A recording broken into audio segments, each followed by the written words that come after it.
شروع اللہ کا نام لے کر جو بڑا مہربان نہایت رحم والا ہے۔ کیا نکاح واقعی مشکل ہو چکا ہے یا ہم نے اسے مشکل بنا دیا ہے؟ ایک طرف وہ زمانہ جہاں صرف قبول ہے کہنے سے گھر بس جاتے تھے، اور آج جہاں لاکھوں روپے، لمبی رسومات اور بے شمار شرائط بھی رشتوں کو جوڑ نہیں پا رہے۔ آخر ایسا کیا بدل گیا ہے؟ کیا اسلام نے شادی کو مشکل بنایا، یا ہم نے؟ اسلام میں نکاح صرف ایک رسم نہیں بلکہ عبادت ہے، ایک پاکیزہ بندھن جو دو افراد ہی نہیں دو خاندانوں کو جوڑتا ہے۔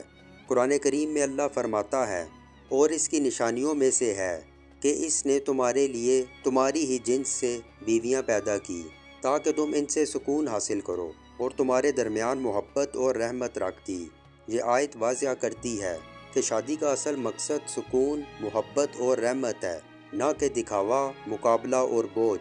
لیکن آج یہی نکاح ایک مشکل امتحان بن چکا ہے۔ مدینہ کی گلیاں، سادگی سے بھرپور زندگی۔ نبی کریم صلی اللہ علیہ وآلہ وسلم کے زمانے میں نکاح نہایت آسان تھا۔ سہیل بن سعد رضی اللہ تعالیٰ عنہ کی روایت ہے، جو کہ صحیح بخاری میں موجود ہے، ہمیں ایک حیران کن واقعہ سناتی ہے۔ ایک صحابی نے نکاح کی خواہش ظاہر کی، لیکن ان کے پاس مہر دینے کے لیے کچھ بھی نہیں تھا۔ نبی کریم صلی اللہ علیہ وآلہ وسلم نے پوچھا، کیا تمہارے پاس کچھ ہے؟ انہوں نے کہا، کچھ بھی نہیں۔ تب آپ صلی اللہ علیہ وآلہ وسلم نے فرمایا، اگر تم قرآن کی کچھ صورتیں جانتے ہو تو انہیں بطور مہر سکھا دو، اور یوں نکاح ہو گیا۔ نہ کوئی ہال، نہ مہنگے کپڑے، نہ کھانے کی لمبی فہرست، صرف نیت کی پاکیزگی اور اللہ کی رضا۔ ایک اور منظر، حضرت عبد الرحمن بن عوف رضی اللہ تعالیٰ عنہ نے شادی کی۔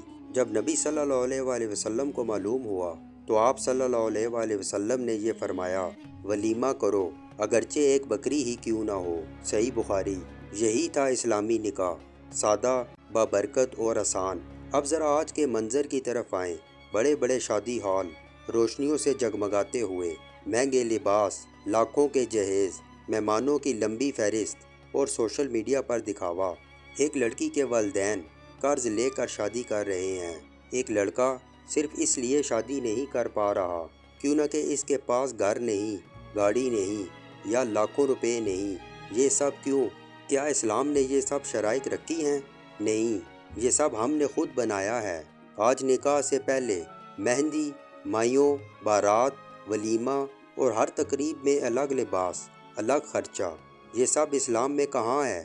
نبی صلی اللہ علیہ وآلہ وسلم نے فرمایا، سب سے بابرکت نکاح وہ ہے جس میں سب سے کم خرچ ہو۔ لیکن آج ہم برکت کو چھوڑ کر دکھاوے کے پیچھے بھاگ رہے ہیں۔ اسلام میں جہیز کی کوئی شرائط نہیں، بلکہ اسلام میں مہر مرد کی ذمہ داری ہے۔ لیکن آج لڑکی والوں پر دباؤ ڈالا جاتا ہے۔ فرنیچر، گاڑی، الیکٹرانکس، یہ سب ایک بوجھ بن چکا ہے، اور کئی بیٹیاں صرف اس لیے گھر بیٹھی رہ جاتی ہیں کیوں نہ کہ ان کے والدین یہ سب برداشت نہیں کر سکتے۔ اصل مسئلہ صرف رسم و رواج نہیں بلکہ دین سے دوری ہے۔ ہم نے نکاح کو عبادت کے بجائے ایک ایونٹ بنا دیا ہے۔ نبی صلی اللہ علیہ وآلہ وسلم نے فرمایا، جب تمہارے پاس کوئی ایسا شخص رشتہ لے کر آئے جس کے دین اور اخلاق سے تم راضی ہو تو اس کا نکاح کر دو۔ لیکن آج ہم دین نہیں دیکھتے، ہم دیکھتے ہیں تنخواہ کتنی ہے، گھر اپنا ہے یا نہیں، گاڑی کون سی ہے۔ سوچئے، اگر نبی صلی اللہ علیہ وآلہ وسلم آج ہمارے معاشرے میں آئیں اور یہ سب دیکھیں، کیا وہ ان شادیوں کو پہچان پائیں گے؟ وہ نکاح جسے آپ صلی اللہ علیہ وآلہ وسلم نے آسان بنایا، آج ہم نے اسے مشکل ترین بنا دیا ہے۔